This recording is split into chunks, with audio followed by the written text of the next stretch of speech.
Swiss National Day. That's when we, exactly, 1291 we kicked the Austrians out. Oh, you're Austrian? Sorry. So anyway, there's still room to celebrate. You're possibly happy now not to have the Swiss included in Austria.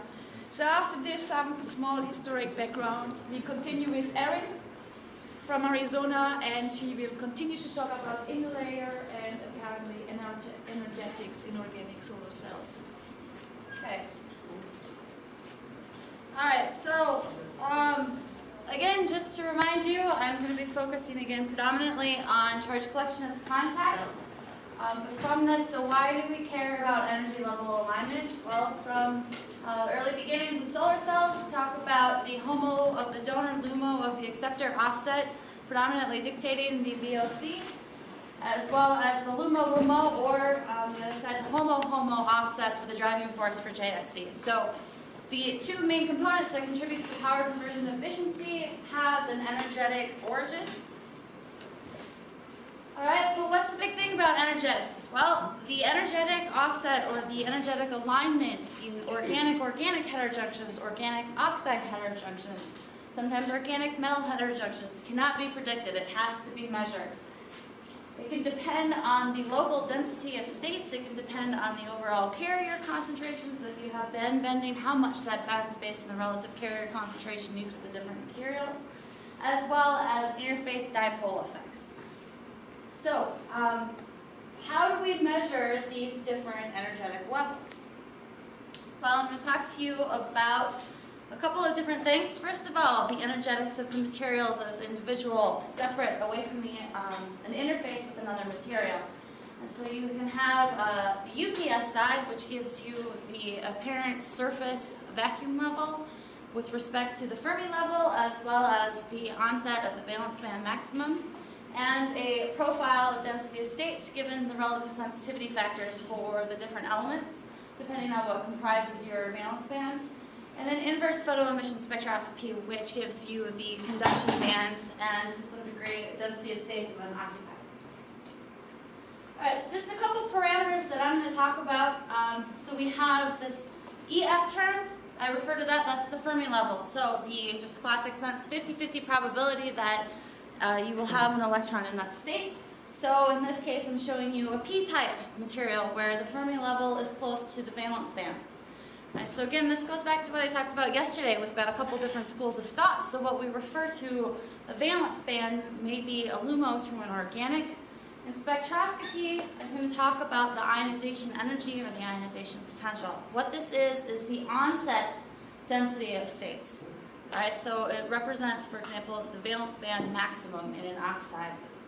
Conversely, we have the electron affinity, which is the onset of the unoccupied states as measured from inverse photoemission spectroscopy. You can also approximate the electron affinity from cyclic voltammetry, as you heard earlier, or from an optical gap. All are okay, it's just important to say how you approximated your electron affinity. Alright, so just like we can measure the energetics of an individual material, we can certainly start to measure the energetics of an interface. So for, again, example, this donor-acceptor combination. You can measure the energetics of a donor, so this is the polymer PCD-TBT. You can measure the energetics of the acceptor, so PC7-UPN. So since we're dealing about molecules, I'm going to refer to these as their homos from the UPS, this onset, with the local maximum representing the relative HOMO maximum. And then on the other side, the LUMO. And then when you put these together, depending on your ratio, so if we do a bulk heterojunction, if you're on a 1-to-1 versus a 1-to-4 ratio, your HOMOs and LUMOs can move around just based on your relative contributions.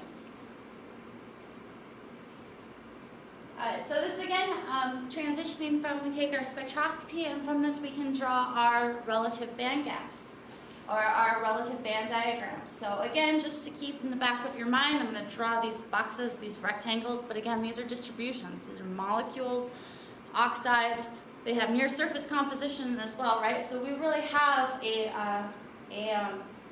density of states that's being represented by this relative box. So it's just a simplified representation. As a spectroscopist, the way that we make the measurements is we reference everything to the Fermi level of the spectrometer. So when I draw energy band diagrams, I keep Fermi levels constant and let my relative surface vacuums vary. So I'm going to let my work functions vary. You may have seen, especially in earlier literature, people will say, oh, everything has the same vacuum level, and they let the Fermi levels vary. That's okay. I'm a spectroscopist again, so I'm going to draw it based on how I make the measurement. But if you have questions or translations, it's okay. All right, so how do we measure the spectroscopy of the interface? Like I said, just because you have a donor and an acceptor and they have a relative energy levels, when you put them together, you may not have exact energy level alignments. You can have a dipole. Probably the one that everybody is hopefully most familiar with is P3HT, PCBM. So when you put P3HT and PCBM together, you actually have a 0.6 EV dipole between the two organics. Right? So you have an energy offset, or in a physics sense, you have this dipole, you have a barrier that those charges have to overcome to go between the two materials. All right, so how do we measure the band structure? Well, UPS is just like the XPS that we went through yesterday. The only difference is the energy of light that we use. So in XPS, we use an X-ray. In UPS, we're going to use ultraviolet light. So in our system, we have a 21.2 EV light source. That's the helium-1 line for UPS. We also have a helium-2 line. And you can certainly go to synchrotrons and get even higher energy UV, so you can do 20, 40, 60, 80 electron volts. All right, so XPS, we were talking about the X-rays, and we looked at the core electrons. In UPS, what we're really looking at is those valence electrons. So plus or minus 10, 15 EV, or I'm sorry, just 10 to 15 EV below that Fermi level. Not really much more unless you change the energy of your light source. Same principles. So we're going to actually measure the kinetic energy of the electrons ejected from the sample, and we can, from that, we can calculate the apparent binding energy of those valence electrons. Okay, so how do we translate our UPS spectrum into an energy band diagram? Well, the thing to remember is that on the x-axis is energy, kinetic energy specifically, but we can reference to our Fermi level and convert to binding energy. And so what you really get is if you take this spectrum and turn it on its side, you get a local density of states profile, again, in the back of your mind, remember, based on the sensitivity of the measurement for the relative molecular orbital contributions. All right, so again, you've got a weighted distribution of states, but you do have an approximate density of states. All right, so a couple key, yeah? How do we know where is exactly Fermi level? Because it's a statistical value. It might be in the middle of the band gap. So in the middle of the band gap, there is no density of state. So how do we know where is exactly? That is a great question. So the underlying assumption in UPS is that the Fermi level of your sample must be pinned to the Fermi level of the spectrometer. If it's not, none of it works. Okay, so the way that we measure our Fermi level is that we actually take a reference sample, so a clean gold, for example. You sputter it, make sure you get all of the carbon and the oxygen off of it, and then what you see is for a metal, you actually have a nice transition. So you have this nice step edge, which is your Fermi level pinned to your spectrometer. And then so you use that calibration and that kinetic energy, so you apply a bias. You've got a control sample, and from that, you then assume, well, the next sample I put in, this is on a kinetic energy scale, this is where the Fermi level is. Same for IPS. You have to do the control standard to figure out where your Fermi level is. So the energy of the extracted electron should be calibrated with the energy of extracted electron of gold. Yes, or another metal sample. Something where you can see a real clear Fermi edge. For example, highly doped materials like P.PSS, where you generally have this tailing density of states that leads up, you can sometimes see the Fermi level in P.PSS.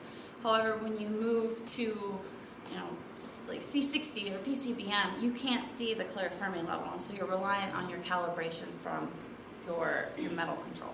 Thank you. Okay. Good question. All right, so we've got our Fermi level.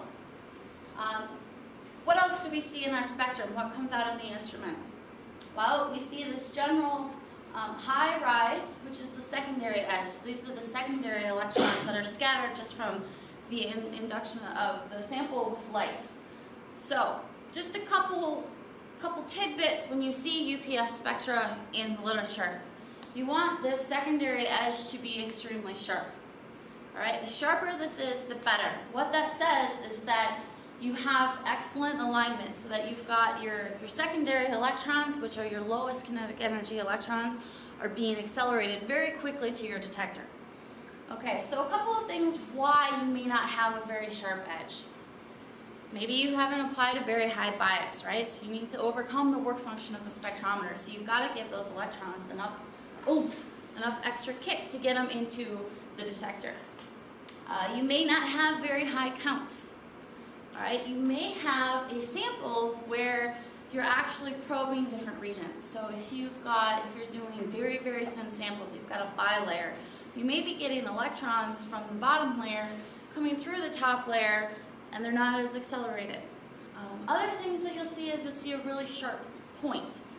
What that says to me is that you've got a focusing issue. So if you've worked with SEM or TEM, you know that you can move the lenses, you can change the focusing of the collection of the electrons. Same thing with UPS or XPS. If you move your sample up and down, you can find the optimum position. So people that have a really sharp point in their UPS, they didn't focus. Is that good or bad? Well, if you change your focus just a little bit, you can change your work function just because of how you're collecting your electrons. So they may report a work function of 5, you measure 5.3, but if you go back and look at their spectrum, they've got a really sharp point. Maybe you don't trust their data as much. Maybe it's okay to say, well, this is what I got. All right, so I mentioned this work function of the spectrometer. You can also see this. You can see if you have a clip, for example, holding your sample down and you pick up a little bit of a metal edge, you can see these bumps or these inflection points. All right, so what this is the electrons come out of the sample, they're accelerated to the detector, and you have to overcome the work function of the detector in order to collect the electrons. Any questions? Good. All right, so how do we measure the work function of our sample? Well, first of all, from a kinetic energy perspective, we figure out where our Fermi level is. So for example, we've got a 10-volt bias and a 6 electron volt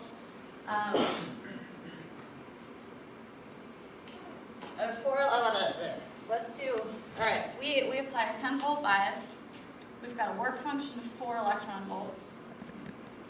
All right, and our light that we hit it with is 21.2 electron volts. How did we figure out our work function? So I hope that from this discussion and then an exercise, hopefully we can figure out how do you pull out a work function from a UPS spectrum. Do we need the bias?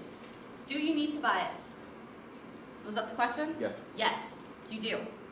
And the reason for that is if you don't bias, so if your work function of your sample is less than the work function of your spectrometer, what happens is that this work function of your sample is less than the work function of the spectrometer. What happens is you actually get electrons coming out faster than what they actually were perceived. And so what you measure is a work function of your spectrometer. You can't actually measure the work function of your sample. So how do we overcome that? You apply a bias. The instrument thinks that you have a sample now that instead of having a work function of 3, it has a work function of 13. And then when you go through the math, you compensate for the bias that you apply. Good question. All right, so again, how do we find work function? I define work function as the difference between the Fermi level of your substrate and the surface vacuum level. Not infinite vacuum, surface vacuum. So what does surface vacuum mean? It's 8:30, you want me to tell you? All right, so surface vacuum level is the vacuum level, in essence, you've moved that electron far enough spatially away from your sample that it no longer remembers where it came from. So in electronics, that doesn't mean it has to be 100 feet away. It only has to be a very small portion away. So it's those secondary electrons that dictate your vacuum level. All right, so let's go through and kind of reason our way through how to calculate the work function based on our spectrum. So this is a sample of gold, right? And I've identified the key points for you. What you've got is your secondary edge. And again, the sharper this is, the better. You drop this down. You've got a secondary edge. Our secondary electrons are coming out at 14.6 electron volts. So the secondary electrons are what's defining your surface vacuum level. All right? Since it's gold, I've got a nice clear Fermi edge. So I've got my Fermi edge is showing up at 30.7 electron volts. So what's the work function of my sample? So you guys got your clickers.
All right, about 20 more seconds.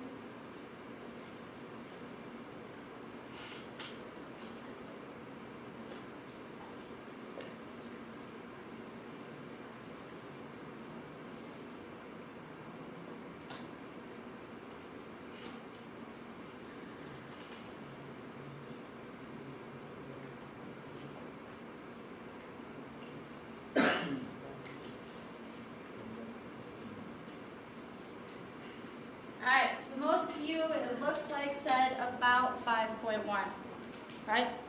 D was 5.1. Alright, so who can walk me through how they reasoned that? Was it a guess?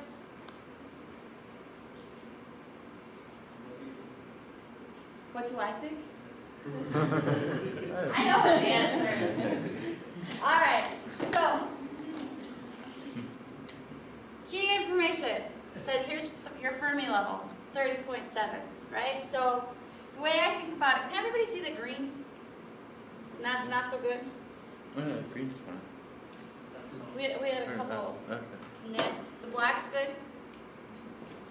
Okay. All right, so 30.7.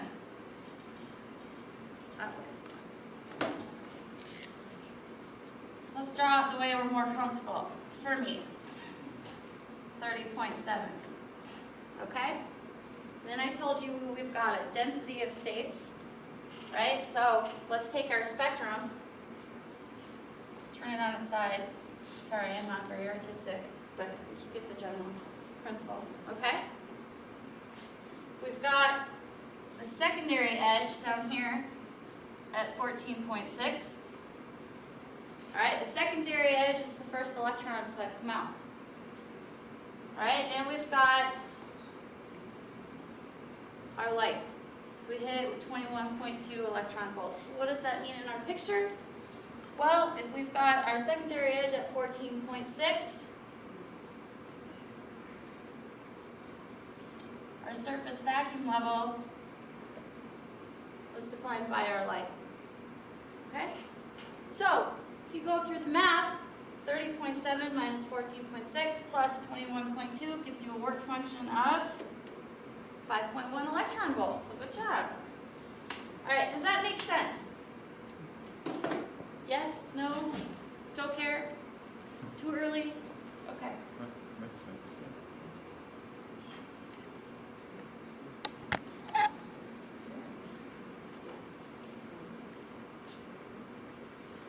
All right, and so this is again just what I went through. So we've got our Fermi level, we have our work function is defined by our secondary edge. It's the distance between our secondary edge and our vacuum is defined by the light.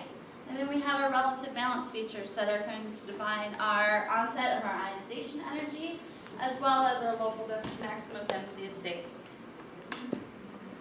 All right, so what about measuring the conduction band? Well, we've talked about XPS, we've talked about UPS. You come in with a light, you eject electrons, you measure it, put it on a kinetic energy scale, convert to binding energy, draw the band diagrams. How do you get a conduction band? Well, IPS, similar but opposite. So instead of looking at filled states, so instead of hitting it with light and getting out electrons, you're looking at empty states. So you're going to hit it with electrons and look at light that comes out. So, a couple of things. Because you hit it with electrons and you're looking at light coming out of a solid, your sensitivity is much, much lower. So you have much, much lower counts. The other thing you have to be worried about is that you are hitting your sample with an electron beam. Just like so you can certainly damage an organic sample in SEM, hitting it with electron beam. You can damage a sample in IPS. You can even damage a sample in UPS if you hit it with strong enough ultraviolet light for a long enough time. So because of that, we have a difference in sensitivity in IPS. So the relative error that we quote in UPS is on the order of about 0.1 electron volts, just as an average across multiple spectrometers. But in IPS, your error that you report is 0.5 electron volts, 0.45 to 0.5 electron volts. So what does that mean? If you're looking for 0.2, 0.3 electron volt differences in a conduction band, IPS probably is not going to give you that difference, right? There's going to be quite a bit of measurements and standard deviations to justify that you actually think you see that big of a difference. All right, so again, just to put it all on this energy scale, we've got our Fermi level, which in both techniques we measure with the standard of a metal, usually freshly cleaned gold. The occupied states, density of states measured by UPS, core levels measured by XPS, and unoccupied states measured by inverse photoemission spectroscopy. All right, so we can combine this together now, and hopefully this band diagram starts to make a little bit more sense. Where did all of this come from? All right, we've got our secondary edge defining our vacuum level, just as we did over here. We have our Fermi. Now this has been calibrated, the energy scale has been converted for you, so it's reported energy with respect to the Fermi level, meaning your Fermi level is at 0. Okay? You've got your ionization energies, your onsets, you've got a change in the density of states, whatever's going on here, and you've got a change in your conduction bands. All right, so here we've got a difference of about 0.6 electron volts, which is above the error of the instrument, so we can actually say something about what's changing in this material.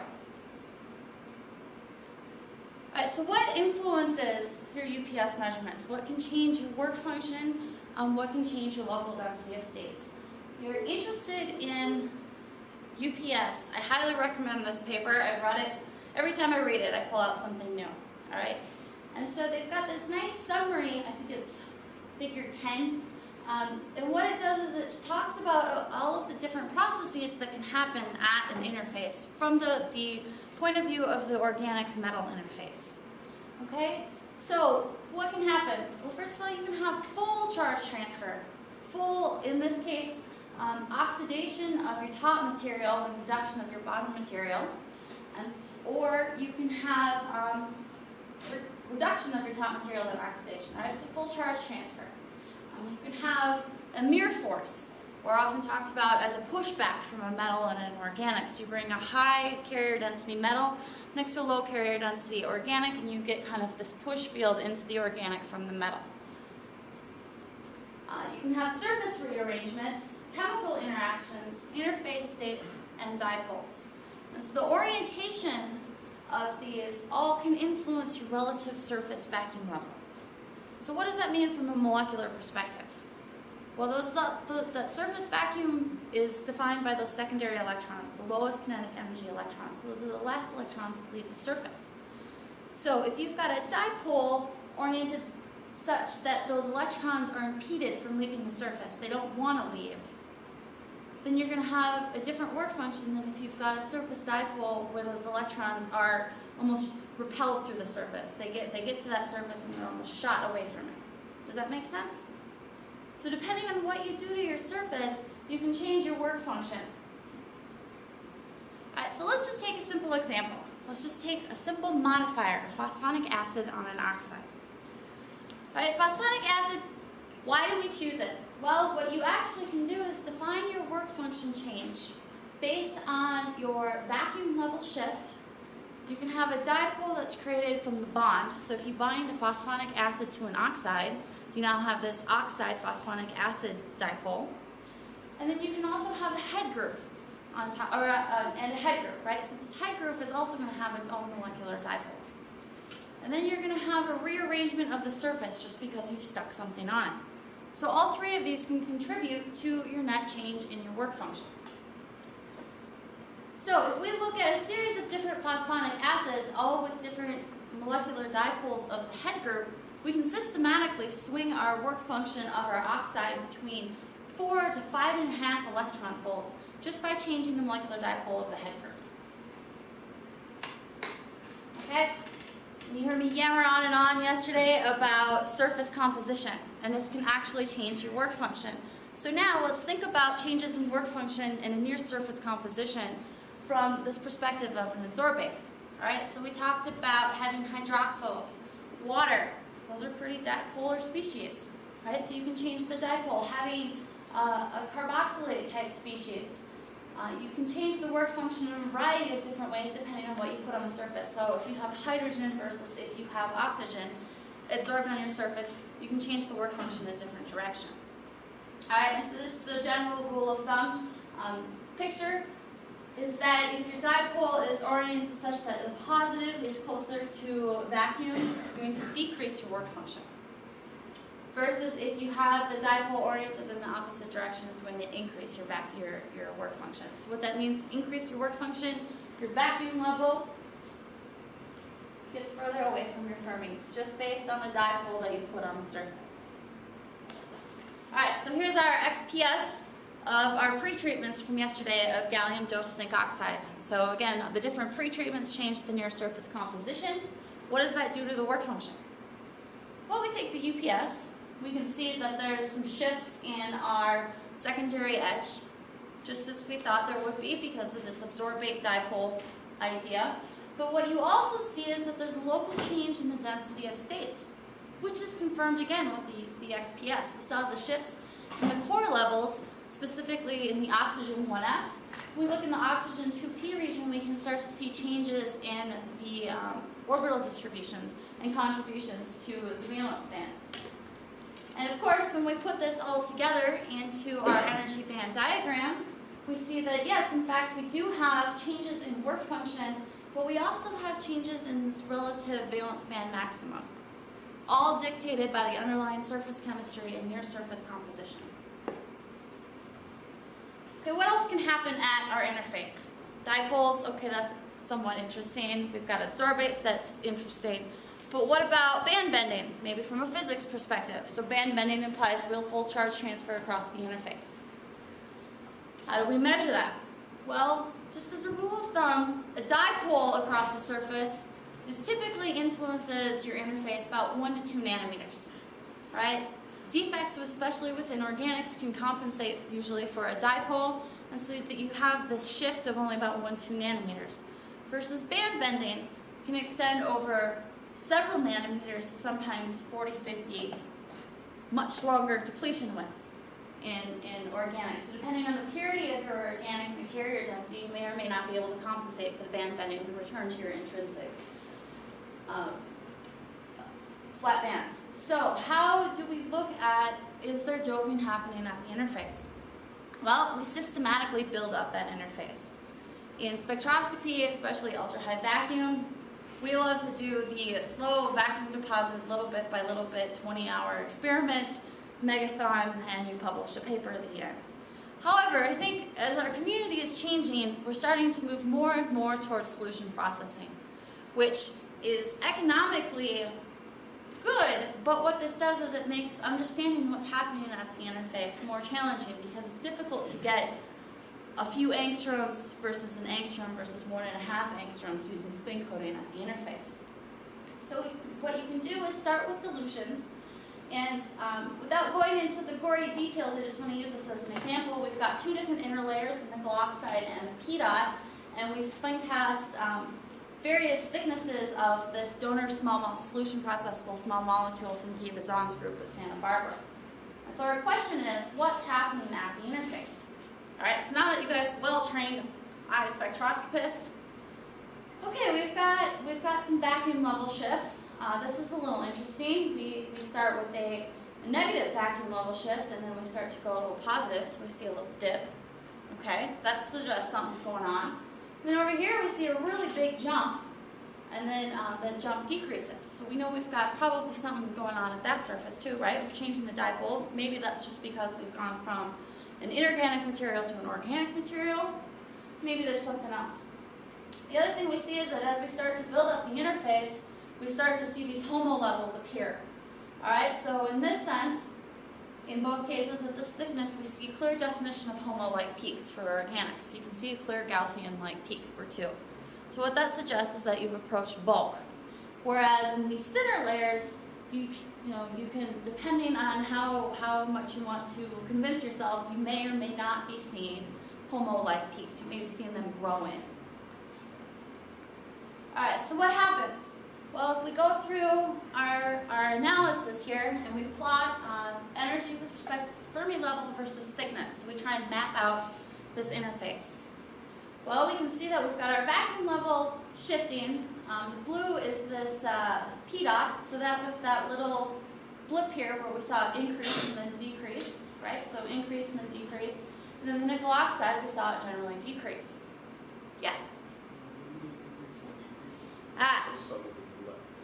Yeah, yes, okay, that's good. I get in trouble with this a lot. Increase and decrease. So the general work function is increasing or decreasing.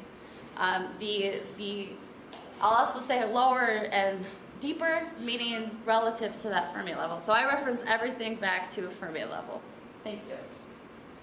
All right, and then we talk about our, so we thought, well, maybe band bending. Okay, so this starts to look a lot like band bending.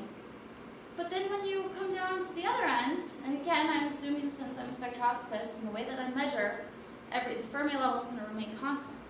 So from this vacuum level band bending, I would expect that I would be making the material less p-type. But what you actually see is that you've got less of a clear defined characteristic happening. So the key question here is, do we have just a simple dipole, or are we actually having band bending at the interface? All right, and so this is where our XPS comes back in. What we can actually do is figure out, do we have a dipole or do we have band bending? So remember that dipole is just that induced dipole because you have two materials influencing one another, but that's it. If we have band bending, if we have full charge transfer, it's going to show up in our core levels. That was the whole point of trying to figure out the local environments of our core levels. And so what you can see is that on nickel oxide, if we now look at the nitrogen 1s spectrum, you generally just have two types of nitrogen and not much is happening.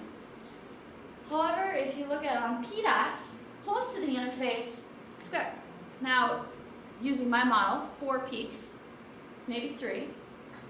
But you clearly have something that's happening at the interface. You clearly have evidence of charge transfer. And so if you actually plot your core binding energy versus the thickness, we show that you actually do see band bending, where the UPS, you couldn't necessarily tell. You had a confliction based on your sensitivity, and you weren't sure if it was a dipole or actual charge transfer. And so what does this mean? Well, when we translate this now to the energy band diagram, by combining our XPS, our UPS, our molecular view of the near surface composition, what we can actually see is that we are forming interface traps at the interface. So when we try and pull out holes from the stoner, as they approach the interface, okay, hole transfer is still favorable here, but what happens? Because the HOMO is bending, and the LUMO also has to be bending. And so what you see from that is that as you try to extract a hole, you're going to pile up electrons at the interface. And the more holes you extract, the more electrons you're going to fill inside these traps, until eventually ring combination takes over. Whereas in this nickel oxide, well, the only thing we really see is that we've just got a dipole. And as a matter of fact, that dipole is oriented in such a way that it favors the whole collection. Okay, so hopefully I've given you a quick tutorial on UPS, and now you can go and judge literature based for yourself now on photoelectron spectroscopy. And is there any questions?